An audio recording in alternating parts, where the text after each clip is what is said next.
Jurnalistlar uchun qulay sharoit va imkoniyatlarni taqdim etishi kutilayotgan media shaharcha qurilishi davom etmoqda. Bu shaharcha nafaqat O'zbekiston axborot agentligi, balki markaziy gazetalar tahririyatlari uchun ham media markazga aylanishi rejalashtirilgan. Bugun jarayonlar haqida batafsil ma'lumot berish maqsadida press tur tashkil etilgan va biz qurilish maydoniga keldik. Press tur tashkil qilishdan asosiy maqsadimiz mana shu O'zbekiston Milliy axborot agentligi va nafaqat O'zA uchun, balki boshqa ommaviy axborot vositalari uchun ham qurilayotgan zamonaviy media shaharcha bilan sizlarni tanishtirish. Taxminan 2017-2018 yillardan keyin ko'p shov-shuvlar va munosabatlar bo'lgan. Sababi bu bino sotilarimiz deyilgan, jurnalistlardan olib qo'yilarimiz, jurnalistlar haydab chiqarilarimiz degan gap so'zlar bo'lgan. Oxirgi nuqtani 2021-yilda muhtaram prezidentimiz o'zlari qo'yib berganlar, yo'q, bu bino sotilmaydi va bu bino jurnalistlar uchun yana demak xizmat qilishda davom etadi deyilgan. Mana shu Matbuotchilar ko'chasi 32-uyda joylashgan bino O'zbekiston Milliy axborot agentligining balansiga o'tkazildi va bu yerda zamonaviy media shaharcha qurilishi belgilandi. Zamonaviy media shaharcha qurilgandan keyin albatta o'z navbatida O'zA va ular bilan birgalikda markaziy nashrlar, yetakchi nashrlar ham bu yerda tekinga joylashtirilishi belgilab qo'yildi. Ya'ni bu faqat O'zA uchun qurilayotgan bino emas, boshqa jurnalistlar ham umuman olganda mana shu media hamkorlikni bitta joyda ilgari qaynar edi-ku bu binoda, xuddi shunaqa qaynaydigan bir media muhit yaratish niyatimiz bor. Bu yerda avval ishlagan gazetalar bor, masalan, Yangi O'zbekiston, Pravda Vostoka gazetalari bosh tahririyati bor. Xalq so'zi, Narodniy slovo gazetalari birlashgan tahririyati bor. Aynan ular uchun ham joylar va undan tashqari yana boshqa markaziy nashrlar bor. O'zlari kelib, ular ham o'zlari loyihasida, ularga necha kishi, qancha odam ishlaydi, nechta xona kerak, hammasini loyihasining tepasida o'zlari turishgan.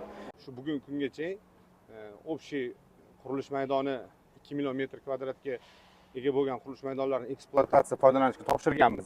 Hozirgi kunda 3000 ta o'rin bilan ishlarni ta'minlaganmiz. KISda maxsus spes texnikalarimiz mavjud.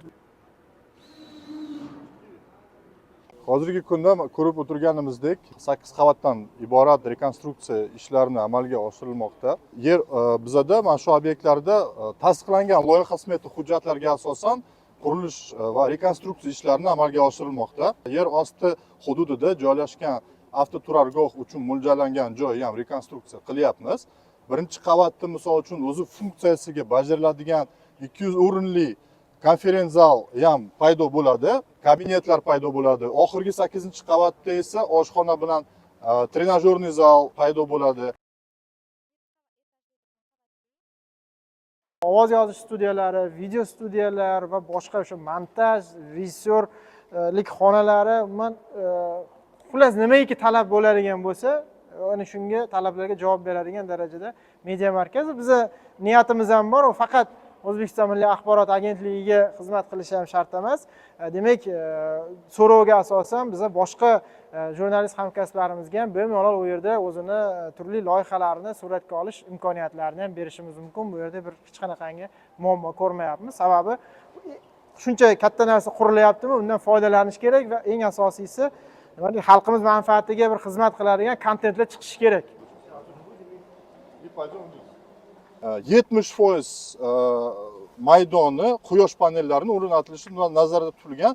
Quyosh panel soni 264 dona bo'ladi va 150 kilovat kuchiga ega bo'lgan quyosh panel o'rnatiladi.